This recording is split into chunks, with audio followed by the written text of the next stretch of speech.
Estamos de regreso, son las 8:05 de la mañana y en este momento recibimos de manera muy grata aquí en la cabina de Supercusion Punto Nuevo a Guido Gómez Mazara, amigo de todos nosotros, y qué grato recibirlo aquí en esta cabina nueva de La Mañana con Dari. Bienvenido, Guido, a este nuevo formato. ¿Cómo está todo? Buenos días, un placer estar aquí. Es de las pocas veces que a la derecha mía están las cosas más agradables. Ay, muchas gracias. Pero nada, siempre es un de placer. las pocas veces. Porque siempre yo encuentro las cosas agradables en otro orden. Ajá. Pero nada, lo digo por el tema ideológico, no por otra cosa. No por género. Ok. Sin embargo, de verdad, siempre es un Ay, placer compartir santo con Dios. buenos amigos. ¿Y a la como izquierda ustedes. qué tú tienes? No, exponentes. Espinas. En este caso, Espinas. de un afecto, una amistad. Buenos amigos, pero ¿verdad? siempre es muy agradable ver más, en este caso, a la derecha que a la izquierda. Ay, santo Además, yo de Villa Dios. Altagracia, mi pueblo. Sí, somos compueblanos. Guido, siempre, Tenemos en mi sabor. caso, siempre es grato, siempre insisto en una buena conversación contigo, siempre me nutro de esa conversación política, social contigo, y en esta ocasión no es la excepción, partiendo de los temas que aborda el radar político dominicano, y uno de ellos es el tema de la reforma constitucional y de todas las reformas que plantea el gobierno. Y de todo lo que se ha hablado, uno pregunta si la población dominicana ha consumido y está conteste a ese interés que tiene el gobierno de transformar el país a través de varias reformas. ¿Está el país conteste al interés que tiene el Estado, el gobierno, de transformar, de hacer ese plan de reformas para transformar el país? Si el país la ha comprado, el pueblo dominicano sí dice, yo estoy de acuerdo, si se ha vendido de manera correcta. Con gusto, dando las gracias por la invitación. Siempre es un placer compartir con buenos amigos. De inmediato entro a la respuesta, ¿no?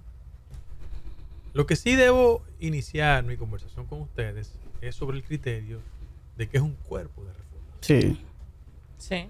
Lo que pasa es que mucha gente hace énfasis en el tema de lo constitucional porque el presidente ha definido como primera opción en el marco de las reformas el tema de lo constitucional.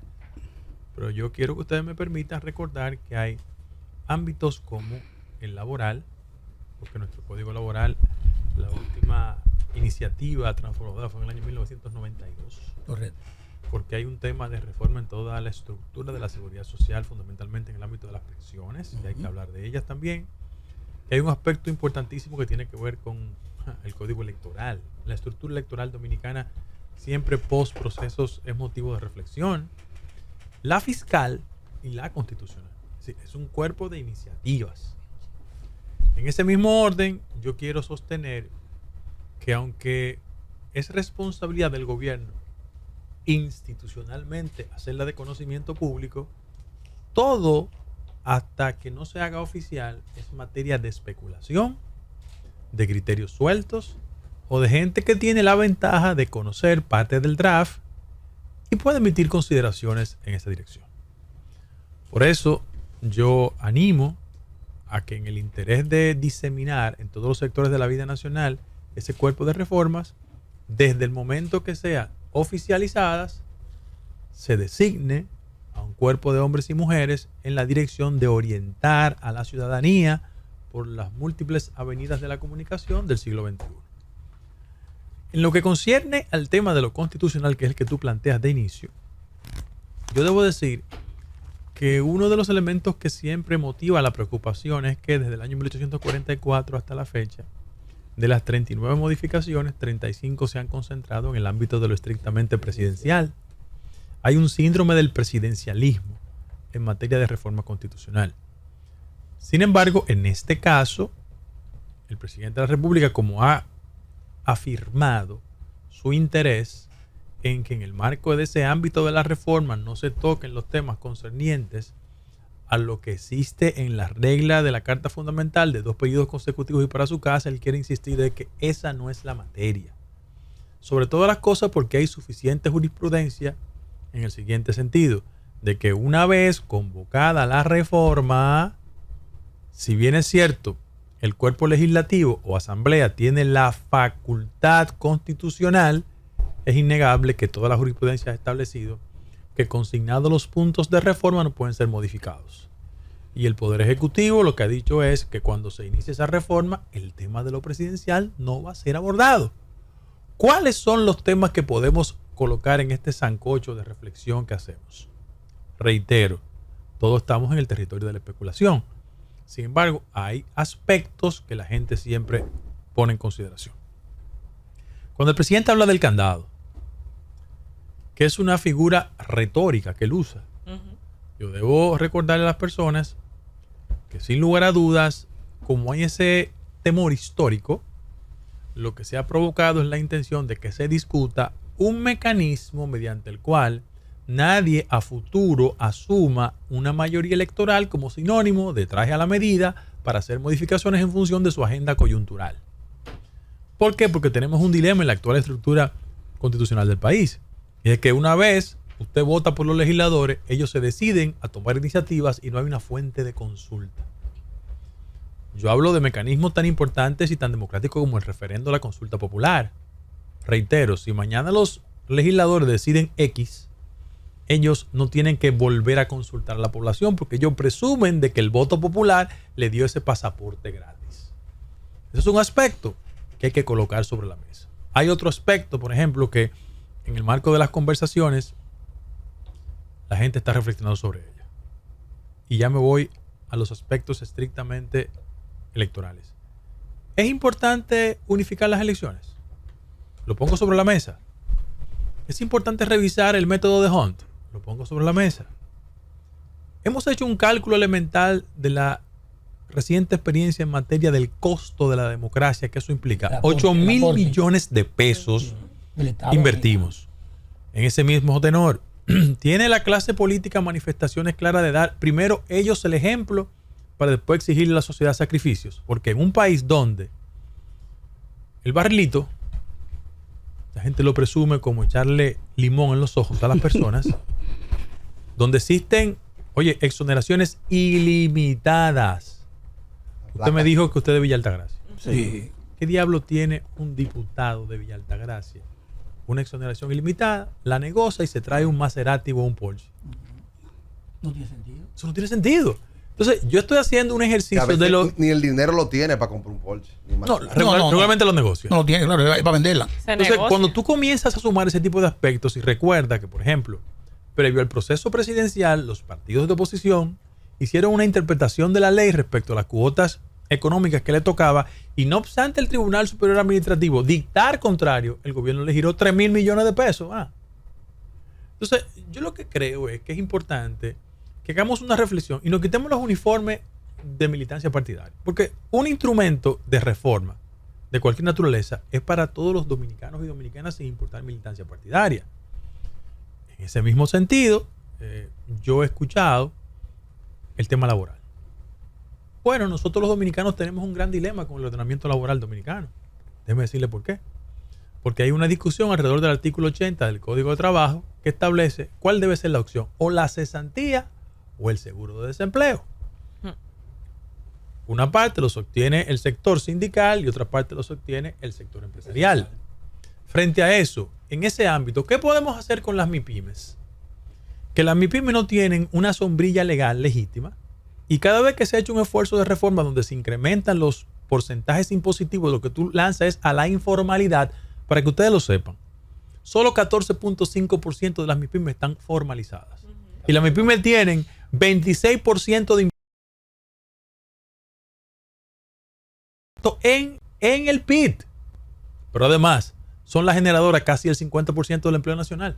Entonces, eso tiene que buscarle una salida, con la gravedad de que en el país no podemos seguir con un régimen de pensiones donde los ciudadanos, lo que importa por una pensión es el amigo político que le garantiza una pensión y no el resultado de su esfuerzo de 30 años. Para que ustedes tengan una idea, en el régimen de pensiones actuales en el país, solo 10% de la población excede los 65 años. Solo 10%. Pero además, el promedio sobre la base del salario mínimo provoca que después de 30 años de trabajo, el retorno solo sea el 20% del cálculo del salario mínimo. O sea, cualquier ciudadano que trabaje por 30 años con el salario mínimo se va con un equivalente de $70 mensuales. Wow. Entonces tenemos una estructura Mal salario, mal pensión. obsoleta. ¿Y qué es lo que están hablando algunos sectores? Del concepto de reemplazo. Sí, así es Que que el ya. reemplazo no es otra cosa que no sea colocar por lo menos en el 70% del monto del último salario recibido por las personas. Si recibimos 50 sería excelente. Entonces, yo pienso que son temas que hay que debatirlo. Fíjate que yo no he hablado de aspectos que crispan, como el aspecto fiscal, que lo dejé para último. Entonces, aquí hay un pliego de reformas políticas, económicas y sociales pendientes. La que más... Y hay compromiso con ese pliego que usted está mencionando, dentro de esos aspectos que nos estás diciendo aquí, Guido, porque lo que planteas es totalmente válido, pero hay un compromiso por parte de a quienes compete proceder. No, lo primero es que Porque esa es otra cosa. Esta mayoría congresional no puede ser utilizada como una licencia para atropellar. Y el presidente de la República ha establecido su necesidad de consenso. Pero la mayoría es el PRM. Fíjense que hay actores de la vida nacional que han hecho un ejercicio en otra dirección. Pero yo creo que el gobierno central tiene que hacer todo el esfuerzo de insistir, no importan las negativas, para hablar con los actores políticos, con ciudadanos en el ámbito del sector empresarial y con segmentos importantes de la llamada sociedad civil. Reitero, una mayoría electoral no es una especie de licencia para atropellar otros segmentos. Usted y Pacheco tendrán que ir con Pizarra a ese nuevo congreso. No, pero, por ejemplo, yo tengo la satisfacción de que este no es un presidente que quiere su congreso. Eso es importante. Eso es importante. Entonces, vamos a establecer las avenidas de discusión. Hay un aspecto que yo pienso que, aunque no es el primero en el debatir, en función del line-up que ha establecido el presidente, yo creo que el que más impacto va a tener y más tiempo nos va a tomar que la reforma fiscal. Si ustedes me permiten, yo quiero hacer una explicación de matemáticas elementales sobre el tema de la reforma fiscal. Elemental. Matemáticas puras. Miren. Uno de los grandes problemas que tiene el modelo económico dominicano es que en los últimos 15 años ha operado con un espíritu del déficit. ¿Por qué? Porque lo que gastamos es superior a lo que ingresamos. Así es. Eso es Entonces, ¿qué ha pasado? El gasto público en la República Dominicana en los últimos 15 años es de aproximadamente 18.8%, 19% del PIB. Y lo que recibimos el 15%. Y recibimos el 15%. Ese déficit ha estado históricamente financiado por una política de empréstitos, de préstamos. Entonces, la economía dominicana ha tenido de atasco, de dificultad, las políticas de endeudamiento. Para que ustedes tengan una idea, del recaudo público nacional este año, 34% de lo que se recauda es para el pago de los intereses de la deuda. Y yo le pido que cojan un lapicero y sumen. Miren cómo se va la inversión del gasto público. Primero, tenemos gasto fijo de 4% del PIB en el sector educativo. Tenemos 3.5% del gasto al pago de intereses de la deuda. Tenemos un tema que yo creo que hay que reflexionar con sinceridad. Yo quiero que me permitan hacerlo. 1.5% de la transferencia del sector eléctrico. 1.500 millones de dólares. Salud. Salud representa solo 1.9 del PIB. Es el que para ti casi 1.9 menos. del PIB. Entonces, la pregunta que nosotros hacemos, olvidémonos de la coyuntura electoral, porque los tiempos electorales ya pasaron. Sí. Entonces, ¿qué vamos a hacer con una sociedad que tiene desafíos pendientes? Y yo comienzo a decir, ¿cuál es el gran trauma que hemos... Las exenciones también suman. No, pero yo voy a las exenciones porque hay otro ámbito de las exenciones. Pero para responderte, las exenciones representan 5% del Producto Interno Bruto. Ajá. Eso es superior al sector educativo. Ahora, yo creo que hay que hacer dos tipos de reflexiones. La primera, ¿hasta qué punto en el histórico de las reformas fiscales en el país, reforma ha sido igual a una pérdida del poder adquisitivo del sector de clase media y un empobrecimiento de los más jodidos? Eso es verdad. ¿Por qué? Porque desde el año 2005 a la fecha se han hecho 7 reformas fiscales. Ninguna de ellas ha superado el 2% del PIB. Son parchos. ¿Cuánto nosotros necesitamos? 4%. Lo que se ha hecho son parchos fiscales. Así es. Y eso obedece a otro factor. El histórico miedo que tienen los políticos cuando llegan al poder Para la reelección. y hacen reformas. Porque eso corroe su popularidad. Y la posible reelección. Frente a eso, no, en el caso del presidente de la República, ya ahora no. Ahora no. Sin embargo, se pierde popularidad. Claro, sí. Claro, sí. Está en juego el partido En también. ese componente, yo quiero hacer algún tipo de consideraciones. Mire, con los números ahí, la economía dominicana tiene las siguientes perturbaciones. La inversión pública el año pasado fue 2.5% del PIB. Es la inversión más baja en los últimos 20 años. ¿Por qué eso pasa? Eso pasa porque el modelo económico dominicano, desde el año 2020, tiene la perturbación de dos elementos importantes. Uno, 58 mil millones de pesos que gastamos en el COVID. Sí. Eso tiene un impacto en la economía dominicana. Y en segundo lugar, los efectos de una guerra entre Ucrania y Rusia, que la gente aquí no termina de entender que Rusia es el segundo país que nos aporta en turismo a nosotros.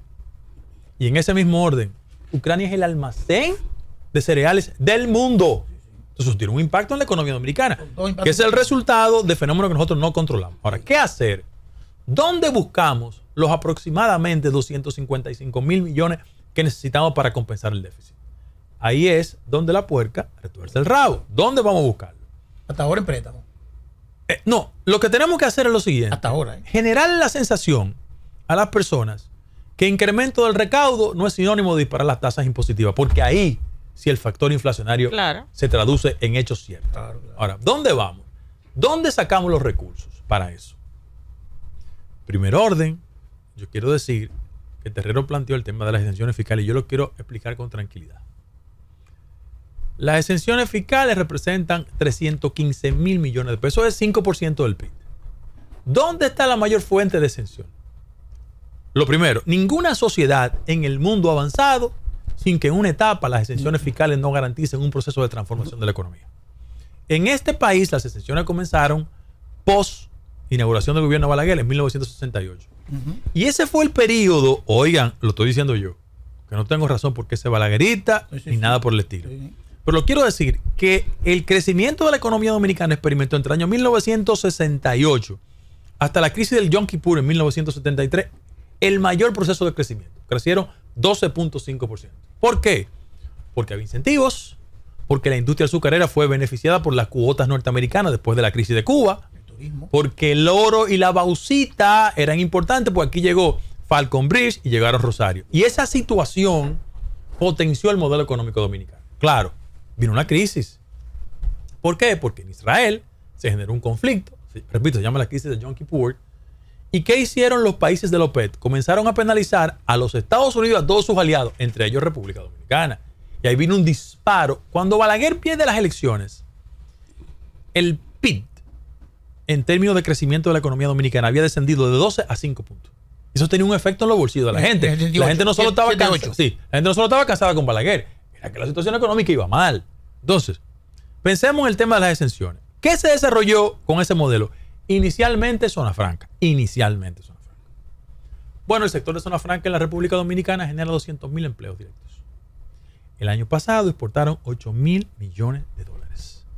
Señor, el que me conoce a mí sabe que yo no tengo ningún vínculo con los sectores económicos que me pongan a mí a hablar cosas que yo no creo, porque yo soy un político que no tiene agendas empresariales, ni es financiado por grupos empresariales. Yo quiero decirlo. Y siempre lo he dicho. Porque yo defiendo mis convicciones. Y además, hay un factor de carácter social que yo siempre me preocupo, y es el hecho de que 200.000 personas que tú la tires al mercado o de la informalidad o el desempleo, eso te crispa socialmente el país. Claro. Entonces, eso hay que tener un poquito de cuidado. Ahora, hay un concepto que ha trabajado mucho el gobierno, pero fundamentalmente Paveliza, sobre el concepto de Meta 2036, que es un incentivo a que la economía dominicana en el año 2036 genere cambios y modificaciones para que el crecimiento sea de 6%, Se duplique casi. 6% y que tengamos una economía robusta. Ahora, cuando pienso en Zona Franca, y ahí no entraría, Guido, el tema de una reorientación del gasto público, porque gastando el 19% del PIB, generando el 15%, una evasión del 5%,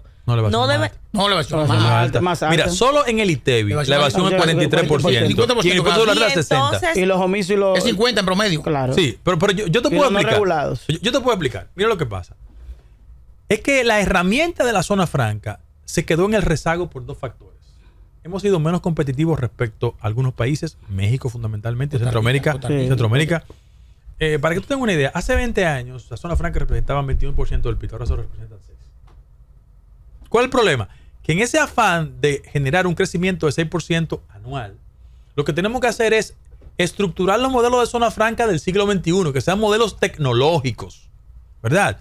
Para que el empleo tenga mayor calidad y por vía de consecuencia, mejor salario. En ese mismo orden. Turismo. Bueno, yo debo decirle a ustedes que después que el modelo de la década de los 70 y los 80 determinó que tenía como columna vertebral de la economía dominicana la industria azucarera, el turismo. Lo reemplazó. Nosotros estamos respirando en este país por zona franca, turismo y Claro, remesas. Claro. Ahora, ¿qué vamos a hacer con el turismo? El turismo generó el año pasado 5.000 millones de dólares. En el global del empleo nacional, 5.5% de la gente, de cada 100 personas empleadas en el sector formal de la economía, 5.5%, casi 6, representan el sector turismo. Eso tiene un impacto por los efectos encadenantes que tiene. Y si yo voy al resort y me como mangú y huevo, ¿eso lo produce quién? Dominicano. Los dominicanos. Entonces hay que tener un poquito de cuidado con eso. Ahora, eso no significa que no nos sentemos a revisar cosas, a reflexionar sobre ellas. Y ahí yo comienzo a decir, es perturbador que nosotros los dominicanos tengamos que pagar 1.500 millones de dólares al año por el sector electricidad. Eso es como tomar ese dinero y tirarlo al mar Caribe. Botarlo. Sí. ¿Por qué? Porque tú tienes un modelo donde el sector eléctrico tiene la siguiente dificultad. Las 3 sedes, las más deficitarias, ¿tú sabes cuál es? EDS. Y La es que y es la zona turística que genera más recursos. Entonces, eso tenemos un problema. Tú no puedes tener 45% de pérdida en la distribución Exacto. y 45% de pérdida en la gestión administrativa. Eso no es eficiencia. Eso es una locura. Total. Entonces, frente a eso, ¿qué tenemos que hacer? Porque no puede haber solo una crítica, tiene que haber una propuesta de solución. Yo creo que el gobierno dominicano tiene que generar conciencia suficiente en los dominicanos en la siguiente dirección. Nosotros queremos un país con frontera segura. Sí. Nosotros queremos un país con un sistema de transporte que no nos dé casi un infarto diario para desplazarnos a nuestro centro de trabajo. Sí. Nosotros queremos un país con más seguridad ciudadana. Sí. Ok, ¿dónde buscamos el dinero? Tenemos que buscar los recursos de la mejor forma posible. Yo leí una biografía de Jacques de Lavoisier, que fue el jefe del Fondo Monetario Internacional. Mi esposa me la regaló hace muchos años. Y él decía, en su experiencia, de que el problema de América Latina es que había vivido como rico siendo pobre. Es que los estilos de vida de nuestra sociedad no se corresponden con lo que nosotros somos como países. Y por vía de consecuencia tenemos estilos dislocados. Y yo comienzo a decirte lo siguiente. Aquí hay cosas que tenemos que revisar los dominicanos. Porque tú dices, el sistema de transporte es ineficiente, ¿verdad? Pero tenemos que hacer las inversiones en esa estructura. Mientras tanto, el parque vehicular de este país es una locura. Aquí hay casas que tienen 5 vehículos. Sí. Claro, la respuesta es la siguiente. Yo no puedo depender del sistema de transporte público porque es ineficiente. Es ineficiente. Pero fíjate, la situación real es que tenemos que hacer una inversión en el sector. Pero tienen 5 carros en su casa. Sí, pero es una locura. Entonces, Y salen los 5. exacto. Entonces tú te pones a pelear con el hijo, ¿verdad? Que te llega tarde a la casa, porque si se va en una hora pico temprano para el trabajo, no hay forma posible de regresar a comer porque tenemos ese inconveniente. En ese mismo orden. Yo no sé si le pasa a ustedes, me imagino que los más jóvenes no. Pero si mi hija mayor llega de estudiar fuera, como llega, y se va en el vehículo a las 11 de la noche a juntarse con amigos y con amigas, comienza un dilema con tu esposa. ¿Dónde está la muchacha? ¿A qué hora está? ¿Qué es lo que ha pasado? ¿Qué no ha llegado? ¿Pero qué es esto? Bueno, señores, eso pasa porque el nivel de inseguridad en este país se disparó. Claro. Ahora, ¿cuáles son las cosas buenas que tiene el modelo económico dominicano hasta la fecha? A mí me pasa. No pasa todo. No pasa todo. ¿Cuál es el modelo económico que tiene niveles de satisfacción? Bueno, yo les pido a ustedes que miren otras realidades sociales y económicas. Este país, a pesar de las dificultades, tiene estabilidad. Es rico. Este país, a pesar de las dificultades, es un país donde los dominicanos y dominicanas tienen la posibilidad de tener un modelo económico con niveles de crecimiento. Nosotros proyectamos 5% de crecimiento en el marco de un 3.5% de inflación. Entonces, son síntomas alentadores. Por ejemplo, las compañías indicadoras de riesgo internacional han dicho lo siguiente. La República Dominicana está mejor posicionado que México, Colombia. Eso es importante. Mira, al 2020, el puntaje de país riesgo era 881. Ahora está en 234. Pero no basta como la canción de los guaraguaos. Eso. Hay que hacerle sentir a la gente que en el estómago y en el bolsillo hay una mejoría sustancial. Hay que tener dinero. Al margen de todas esas reformas, Guido, ¿cuál tú entiendes que debe ser el mayor reto? Yo entiendo que, visto todos los inconvenientes que ha tenido que enfrentar el gobierno en sus primeros 4 años, el tema de la crisis del COVID, el tema de la guerra en Ucrania, esto van a ser 4 años de reto, ya ha concluido todo ese proceso. ¿Cuál debe ser el gran legado que va a dejar el presidente Luis Abinader ya rebasado todas esas crisis y de cara a la conclusión de 8 años de gobierno. El desafío de esta gestión tiene que ser crecimiento con bienestar. Porque el modelo económico dominicano tiene altísimos índices de inequidad. Héctor Valdés, hace 25 años, hizo un estudio sumamente interesante diciendo que en la República Dominicana el 5% de los que mayores ingresos tenían controlaban el 34% de las actividades económicas. Hoy, el mismo 5% controla el 54% de las actividades económicas. Reitero, esto es un modelo que concentra el crecimiento en pocas manos. Entonces tú tienes el siguiente dilema. Ustedes no, porque ustedes son pop y ya. Pero le voy a decir lo siguiente. Ustedes, en el sector donde vivan, a 8 o 10 minutos de ese sector, aquí hay comunidades que no tienen los servicios básicos resueltos. Ojo. Que no tienen luz, que no tienen Entonces, agua. ese dilema entre algunos que tienen mucho y el resto que no tiene Pero nada, esa inequidad, mira la yuca y Naco. aquí mismo. Los Sí, patatas, sí, los sí. Ahí, patatas. Pero aquí mismo. ejemplo. Aquí mismo. Ujú. Entonces, lo que hay que Claro. hacer es un país que Claudio, acerque a los pocos que lo tienen todo con los muchos que no tienen nada. Pienso que es el principal desafío del gobierno. De cara, Doctor, ¿cómo usted evalúa el gobierno del presidente Luis Abinader y qué usted espera de este próximo gobierno que empieza el 16 de agosto? No, el gobierno los primeros 4 años ha tenido aciertos y perturbaciones. Pero en ese mismo orden, yo aspiro a que en el país, en los próximos 4 años, la composición de las políticas sociales no termine conduciendo la idea de que la indigencia y la mano amiga del gobierno es una especie de crear freezer de pobres. En el país hay que provocar la sensación de que toda persona que es beneficiada de un programa social, que son 1,5 millones familias, sepan que tiene un periodo de receptividad y en ese periodo de receptividad del dinero tienen que aprender un oficio. Si usted se llama Juan Pérez, vive en la Francisco Villapesa parte de atrás y usted es indigente y recibe beneficios de los programas sociales, vaya 2 veces a la semana a un curso de aire acondicionado, De cocina, de chef, lo que sea. de inglés, para que usted salga al mercado y en ese mercado Que ese no puede ser nuestro logro, tener más gente con No, con tarjeta dependiente. supera. Estoy con usted. Doctor, yo creo que ha sido una excelente introducción de todos los temas de debate de reforma que esperamos. Pero vamos a ir por lo que dice el presidente, que dice que la primera es la reforma constitucional. Y en ese punto, 2 cosas que le atañen directamente a Guido Gómez. El presidente de la República ha dicho, no me voy a reelegir. Yo no me voy a reelegir. Este es mi último periodo. Diga lo que no diga. Perfecto. Vamos a creer al presidente. Guido Gómez Mazara aspiró a la presidencia de la República frente al presidente que ganó. a la candidatura. A la candidatura, correcto. A ser candidato, correcto. Y no pudo pasar. Bien, pero hizo un papel y está ahí. O sea, que y están los 60.000 números. votos contra todo el mundo. Están los números ahí, exactamente. Por encima de todo el mundo. Menos el presidente. Pero ahora se ha desatado una ola en el PRM de muchos aspirantes a la presidencia de la República, por lo que el presidente ha dicho. Guido se ha mantenido, aunque está ahí, pero está medio pasivo, lo vemos. Le pregunto a Guido Gómez. Guido Gómez, ¿va a ser fácil eso adentro? Y más por Guido Gómez, que vino y digamos que estaba en el PRD y cambió al PRM, que era su partido originalmente. No, pero era todos PRD. los que estamos en el PRM venimos del PRD. Correcto, Todo correcto. el mundo correcto. en el mismo Sí, lado. uno primero y uno después. Pero para Guido Gómez, ¿va a ser eso fácil o si me insiste en Y que se va a ser? mantiene, se mantiene la pero aspiración. déjame decir una cosa. Yo no tengo edad para ponerme loco. Déjame decir una cosa. Eso está bien, Hablar de proyecto presidencial Ay, en este momento. en esta coyuntura no es lo más inteligente ni lo más decente. Es correcto. Yo tengo una noción bíblica de Eclesiastés, de que todo tiene su tiempo bajo el sol. No hay que ponerse loco por eso. Además, cualquier persona que aspire a futuro en el partido necesita de un buen desempeño del gobierno. ok.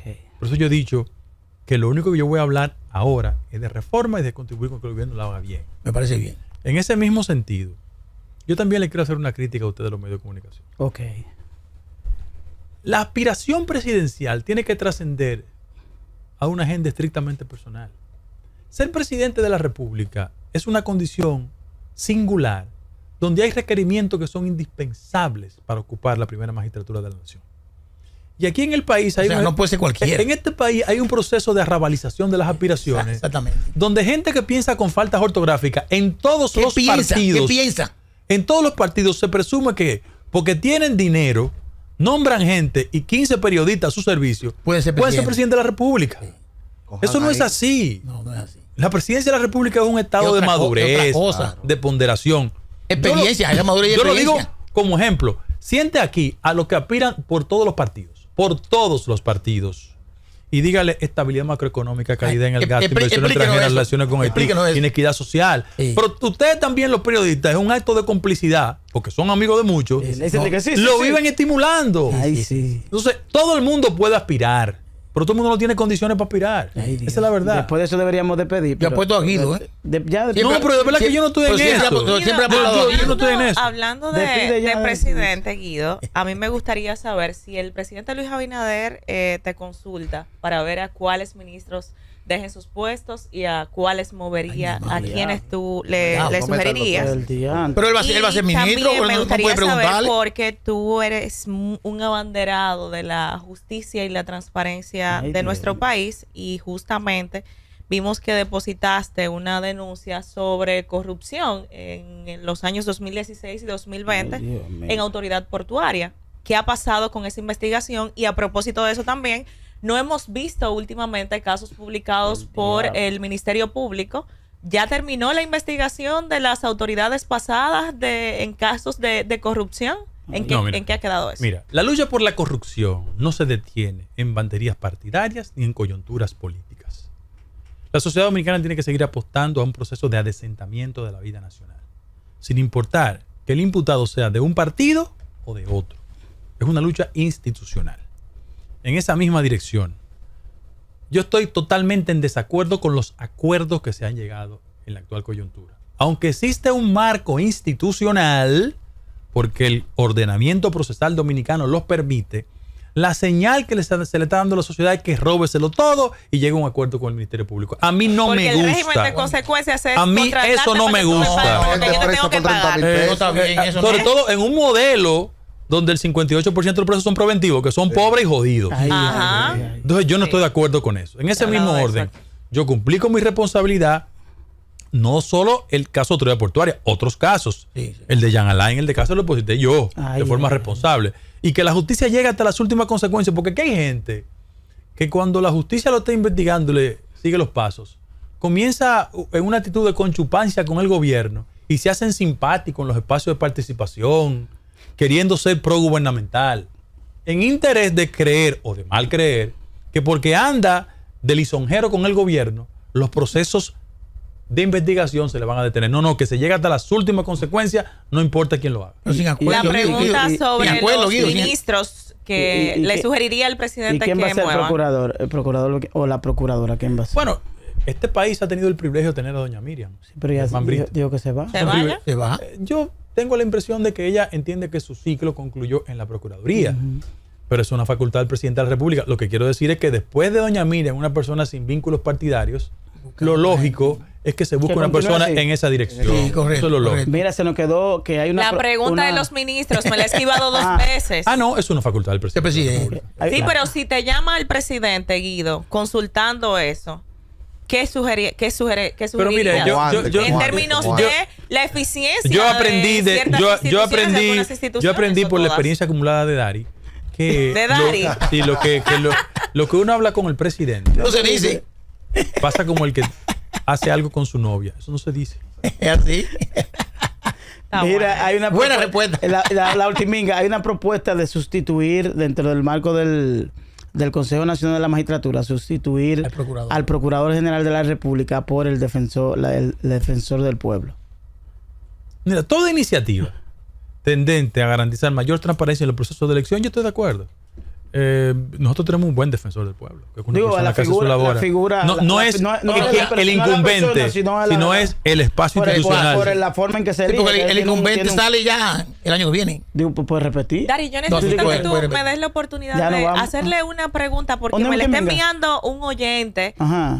Está entrando una llamada No, porque me no, dice que no, estaba intentando no, llamar. no, te le que enviamos. tú mencionabas ahorita que parte importante de los ingresos y del desarrollo económico de República Dominicana está orientado en el tema de las remesas. Que 10.5 el PIB. exactamente. Sí. ¿Qué 10.500 millones de Y no dólares. ¿Y tiene qué costo, hacen no tiene los costo, gobiernos y qué hacen los gobiernos a favor de la Poco. comunidad que está haciendo Poco. eso? Exacto. Nada, Poco. nada. Poco.